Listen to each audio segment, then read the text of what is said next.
Hi, வாங்க பிரிஞ்சி பண்ணலாம். பிரிஞ்சி பச்சடி, பன்னீர் ஃப்ரை. வாங்க எல்லாம் ரெடி பண்ணி வச்சுருக்கேன். அதை கட் பண்ணி வச்சுருக்கேன். காய்கறிலாம் கொஞ்சம் பார்க்கலாம். 4 வெங்காயம் எடுத்து மீடியம் சைஸ் கட் பண்ணி வச்சுருக்கேன். 4 பச்சை மிளகாய், 5 தக்காளி மீடியம் சைஸு, அப்புறம் 1/2 கிலோ காய்கறி, அதாவது பீன்ஸு, கேரட்டு, குடமிளகா 1. இப்போது ஒரு கைப்பிடி புதினா எடுத்துக்கலாம். கொஞ்சமாக கொத்தமல்லி, இஞ்சி பூண்டு பேஸ்ட்டு, மசாலா, வெங்காயம் அரைஞ்சி வச்சுருக்கேன் தயிர் பச்சடிக்கு. இப்போது பன்னீர் கட் பண்ணி போட்டிருக்கேன். ஒரு பாக்கெட் தான் வாங்கிட்டு வந்தேன். மஞ்சள் தூள், கரம் மசாலா தூள் எல்லாம் மஞ்சள் தூள் 1/2 ஸ்பூனு, கரம் மசாலா 1 ஸ்பூனு, மிளகாத்தூள், வெறும் மிளகாத்தூள், சில்லி பவுட்ரு ஒரு ஸ்பூன், உப்பு போட்டு பெசரி வச்சுருக்கேன். இஞ்சி பூண்டு பேஸ்ட்டு போட்டு பெசரி வச்சுருக்கேன். இப்போ ஸ்டார்ட் பண்ணலாம்.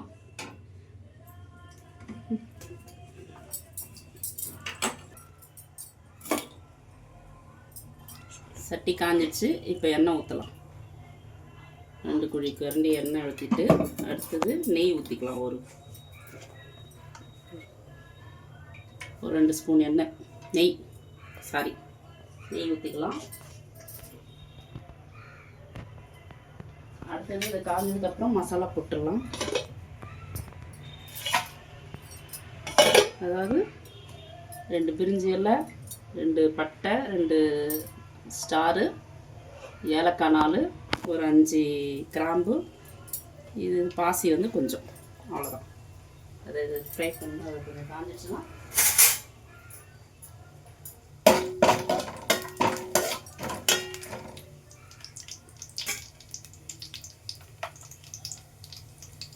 அடுத்தது வெங்காயம் போடலாம். வெங்காயம், பச்சை மிளகாய்,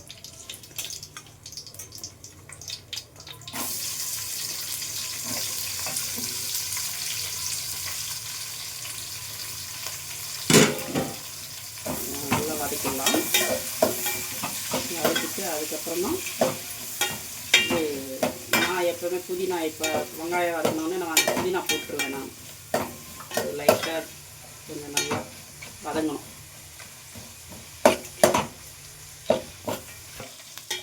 அவ்வளோதான், வதங்கிடுச்சுங்க. ஒரு கைப்பிடி நம்ம புதினா போடலாம். புதினா கொஞ்சம் வதங்கினோடனே அடுத்தது இஞ்சி பூண்டு போட்டு தக்காளியில் அடுத்தது போடுவோம். அதை வதக்கிட்டோம். அடுத்தது இஞ்சி பூண்டு பேஸ்ட்டு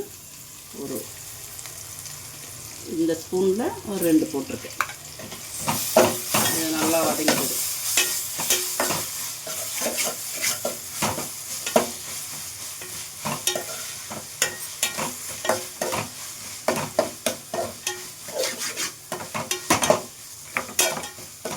கொஞ்சம் லைட்டாக வதங்கிடுச்சா அடுத்தது தக்காளி.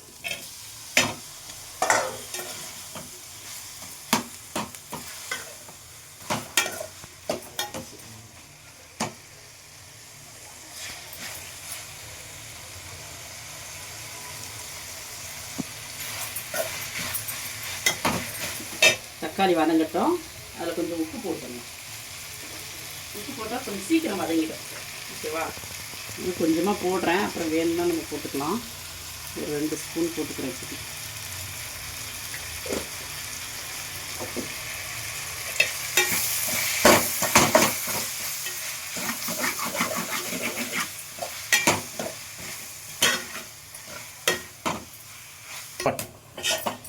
தக்காளி வதங்கிடுச்சு. நல்லா இப்படி கரண்டியில் போட்டு இப்படி நசுக்கி விட்டால் தான் அது நசங்கும்.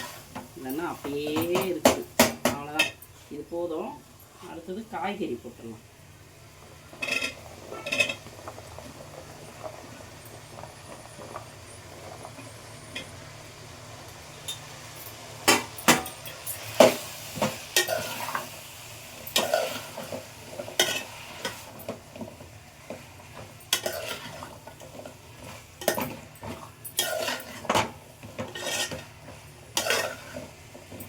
காய்கறி போட்டோன்னா தயிர் ஒரு 2 ஸ்பூன் போட்டுக்கலாம்.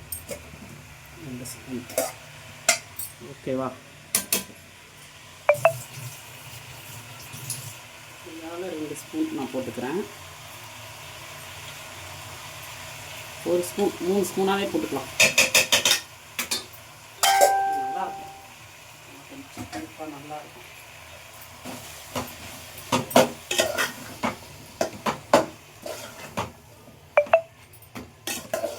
கொஞ்சம் வதங்கிட்ட கொஞ்ச நேரம். அதுக்கப்புறம் நம்ம சில்லி பவுடர் போடணும்.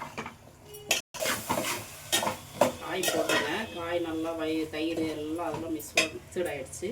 இப்போ வந்து நம்ம வெறும் மிளகாத்தூள் போட்டுக்கலாம் காரத்துக்கு. நான் பச்சை மிளகா வேறு போட்டிருக்கேன். ஒரு 1.5 ஸ்பூன் போட்டுக்கிறேன். 1.5 ஸ்பூன் மிளகாத்தூள் போட்டு ஒரு 2 ஸ்பூன் தனியாத்தூள் போட்டுறேன். கொஞ்சம் காரம் உங்களுக்கு எவ்வளோ தேவையோ காரம் நீங்கள் போட்டுக்குங்க. எனக்கு தேவை இவ்வளோ தான், அதனால நான் இங்கே போட்டுக்கிறேன். கொஞ்சம் தனியாத்தூளும் 1.5 ஸ்பூன் போட்டுக்கிறேன். 1.5 ஸ்பூன் மிளகாத்தூள் போட்டேன். ஒரு 1.5 ஸ்பூன் ஒரு 1.5 ஸ்பூன் தனியாத்தூள், அவ்வளோதான் போட்டு கலர வேண்டியதான்.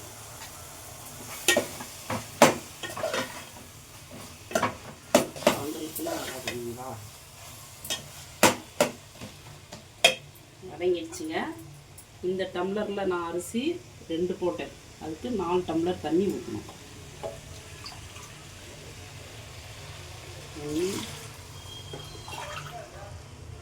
2 3 4. அதுக்கப்புறம் இந்த டம்ளரில் 1 போட்டேன். அப்போ இதில் 2. ஓகே, தண்ணி பத்தலை. ஓகே, அவ்வளோதான்.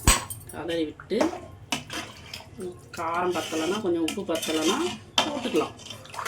இன்னும் கொஞ்சம் காரம் நமக்கு தேவைப்படுதுன்னா போட்டு கொதிக்க வைக்க வேண்டியது தான். கொதிக்க வச்சோடனே அதுக்கப்புறம் அரிசியை கழுவி வச்சுருக்க 1/2 மணி நேரம் ஊற வச்சு இந்த அரிசியை கொதித்த உடனே அரிசியை போட்டு சிம்முலேயே ஒரு 10-15 நிமிஷம் அப்படியே வச்சுருந்திங்கன்னா வெந்துடும்.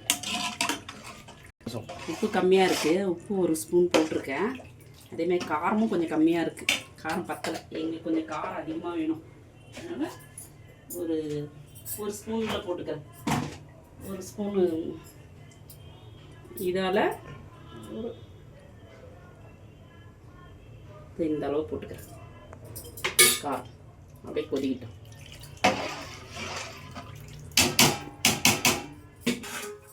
நல்லா கொதிக்குது. அரிசியை போட்டுடலாம். கையில் தான் எனக்கு வாட்டம். கரண்டியில் போட்டால் கீழெல்லாம் போட்டோம். சிம்மில் வச்சிடலாம்.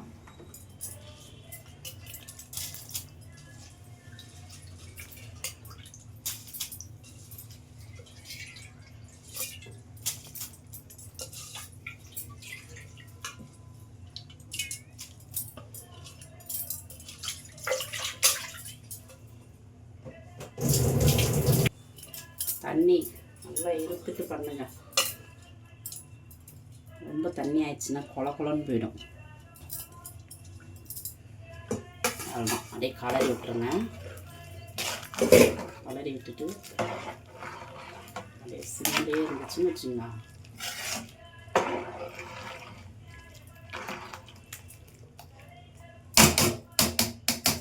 சிம்மில் இருந்துட்டு இதை தூக்கி இதில் வச்சிடலாம். ஏன்னா இங்கே வந்து நம்ம பன்னீர் ஃப்ரை இதை எடுத்து இந்த சின்ன அடுப்பில் வச்சிடலாம். அது சிம்லேயே இருக்கட்டும். அது இதில் வந்து நம்ம பன்னீர் ஃப்ரை பண்ணிக்கலாம், நகர்த்திக்கலாம். ஓகேவா? தட்டு போட்டு மூடிடலாம். சிம்மில் ஆன் பண்ணலையா? ஆன் பண்ணிவிட்டு சிம்மில் வச்சிடலாம். வச்சுட்டா தட்டு போட்டு மூடிடலாம். தட்டு போட்டு மூடிட்டா அது அப்படியே வந்துட்டோம். இதில் வந்து தோசைக்கல் போடலாம். தோசைக்கல் வச்சாச்சு. இது வந்து ஆனதுக்கப்புறம் நம்ம எண்ணெயை ஊற்றி பன்னீர் வந்து ஊற வச்சுருக்கேன் பாருங்கள்.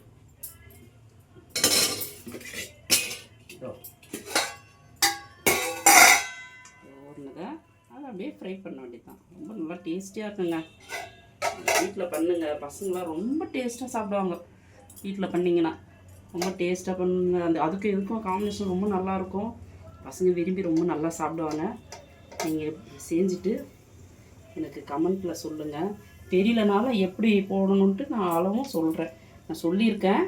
1 ஸ்பூன் மிளகாத்தூள், வெறும் chilli powder, 1 spoon garam masala, 1/2 spoon மஞ்சத்தூள், ஒரு ஒரு சின்ன ஸ்பூன் தான், அந்த ஸ்பூனில் இஞ்சி பூண்டு பேஸ்ட்டு, உப்பு தேவையான அளவு, அவ்வளோதான். பெசரி வச்சுட்டிங்கன்னா அது நல்லா ஊறுச்சுன்னா எண்ணெயில் நான் தவா வச்சுருக்கேன்.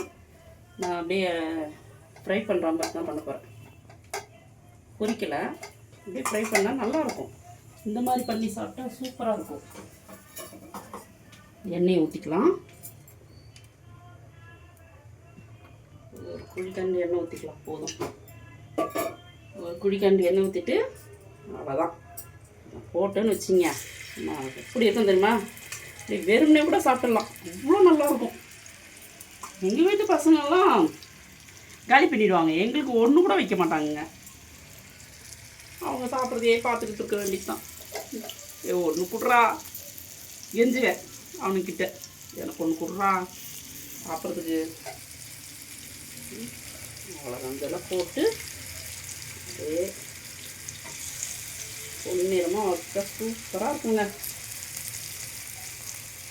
சும்மா மீன் ஃப்ரை, ஃபிஷ் ஃப்ரை, மீன் ஃப்ரையோட ரொம்ப டேஸ்ட்டாக இருக்கும். நாங்கள்லாம் நான்வெஜ் இல்லைங்க, எங்கள் வீட்டில் வெஜிடேரியன் தாங்க நாங்கள் செய்வோம். நான் சாப்பிடுவேன். எங்கள் வீட்டில் என் பெரிய பையன் சாப்பிட மாட்டான், எங்கள் வீட்டுக்கார் சாப்பிட மாட்டார். நான் சாப்பிடுவேன். என் தங்கச்சி செஞ்சாங்கன்னா அவங்க வீட்டில் போய் சாப்பிடுவேன். என் சின்ன பையனும் நானும் சாப்பிடுவோம். அவங்க கூட சாப்பிடக்கூடாதுன்றாங்க. அவங்க புரியுது. அப்படியே கொஞ்சம் கொஞ்சமாக திருப்பி போட்டுடலாம். சூப்பராக இருக்கும். இல்லைங்க, இன்னும் கொஞ்சம் இதுவாக ஆகணும். நான் ரொம்ப எண்ணெய்லாம் ஊற்ற மாட்டேங்க, திட்டமாக ஊற்றி தான் பண்ணுவேன். அதனால் தேவைப்பட்டால் நம்ம ஊற்றிக்கலாம். ஆயிலும் நமக்கு உடம்புக்கு நல்லது கிடையாது. பொரிச்சதெல்லாம் நம்ம கம்மியாக தான் சாப்பிட்ணும். பசங்க நல்லா சாப்பிடலாம். மேக்ஸிமம் இது எங்கள் பசங்களுக்கு தான், எங்களுக்கு ஏதோ கொடுக்க போகிறாங்க. சின்ன பையன் இருக்கான் பாருங்க, பாப்பா அவன் விடவே மாட்டான். வெய் வெய் வெய் வெய் அப்படின்னு முதல்ல இதை தான் சாப்பிடுவாங்க, தவிர சாப்பாடு சாப்பிட மாட்டான்.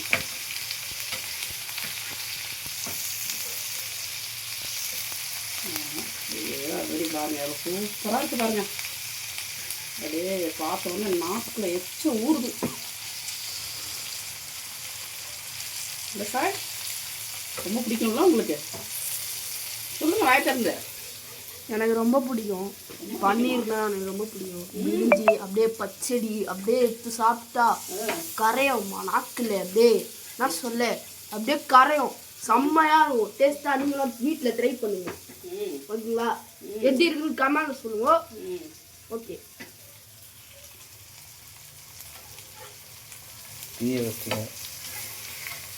அடியில் வச்சுட்டேன், அடியில் வச்சதுனால வேற ஒன்றும் இல்லை. அதான் இப்படி இருந்தால் தான் நல்லாயிருக்கும். அப்படியே மீன் ஃப்ரை மாதிரி, அப்படியே மீனை சாப்பிட்ற மாதிரியே இருக்கும் ஃபீல். உங்கள் அப்பா பார்க்கணும், எப்போ பாரு இவனுங்க மீனை பற்றியே பேசுகிறாங்க, நான்வெஜ்ஜை பற்றியே. ஏன்னா அவருக்கு பிடிக்காது, அதனால் அதை பற்றி பேசுனா அவருக்கு கேட்டா என்ன எப்போ பாரு அதே ஞாபகமாகவே இருப்பீங்களா அப்படின்னு. அவ்வளோதான், சூப்பராக இருக்குது. இதை எடுத்து ஒரு பாத்திரத்தில் மாற்றிடலாம். சரியாயிடுச்சு, ஃப்ரை ஆகிடுச்சு, நல்லா குக் ஆகிடுச்சு, நல்லா வெந்துருச்சு. வேறு நல்லா வெந்துருச்சு. அவ்வளோதான், நல்லா எடுத்துட வேண்டியதான்.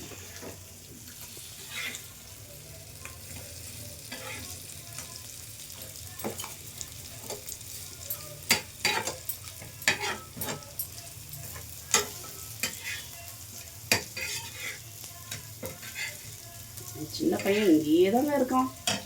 எப்போ ரெடி ஆகும், எப்போ சாப்பிட்லான்றதுலேயே இருக்கிறான்.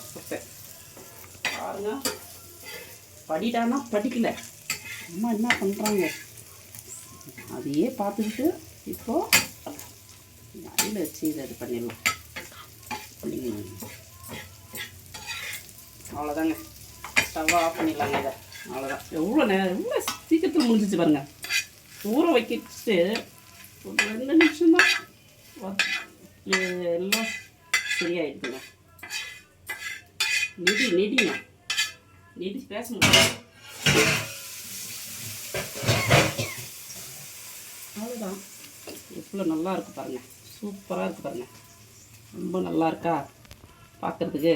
இப்போ அடுத்தது ரைஸ் வெந்துட்டுருக்கு. வெந்ததுக்கப்புறம் நான் காமிக்கிறேன். ஓகேவா? வாங்க திறந்து பார்க்கலாம். சூப்பராக வெந்துருச்சு. அவ்வளோதான். அந்த சூட்டில் அப்படியே மூடி வச்சிட்டா நல்லா ஆகிடும். சூப்பராக இருக்கும். இது கொத்தமல்லி மட்டும் கொஞ்சம் தூவி விட்டுறேன். தூவி விட்டுட்டு கலரி விட்டுடலாம். கலரி விட்டு அதுக்கப்புறம் ஸ்டவ்வை ஆஃப் பண்ணி விட்டு மூடிட்டுன்னு வச்சுக்கோங்க. அந்த சூட்லேயே நல்லா சூப்பராகிடும். வெந்துடும். ஓகே. எப்படி இருக்குது பாருங்கள். ஓகேவா? சூப்பராகிடுச்சுங்க. அவ்வளோதான். ஸ்டவ்வை ஆஃப் பண்ணிவிட்டு மூடி வச்சுட்டுன்னு வச்சுக்கோங்க. சூட்லேயே அவ்வளோதான். தயிர் பச்சடி ரெடி ஆயிடுச்சு. தயிரை ஊற்றிட்டேன். அது வீடியோவில் காட்டலை. தயிர் ஊற்றிட்டு அவ்வளோ தயிர் பச்சடி பிரிஞ்சி.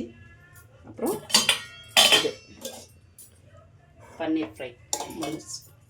சாப்பிட்டேன். என் பையன் ரெடியாக இருக்கிறான் சாப்பிட்றதுக்கு. ரொம்ப பெருமையாக இருக்கும். இந்த வீடியோ பிடிச்சிருந்தா லைக் பண்ணுங்க, ஷேர் பண்ணுங்க, கமெண்ட் பண்ணுங்க. அப்புறம் எனக்கு பிரிஞ்சி காத்துட்ருக்கு. நான் போய் சாப்பிட போகிறேன். நீங்கள் செஞ்சு எப்படி இருக்குன்னு கமெண்ட்ல சொல்லுங்கள். பாய் பாய். வட்டா.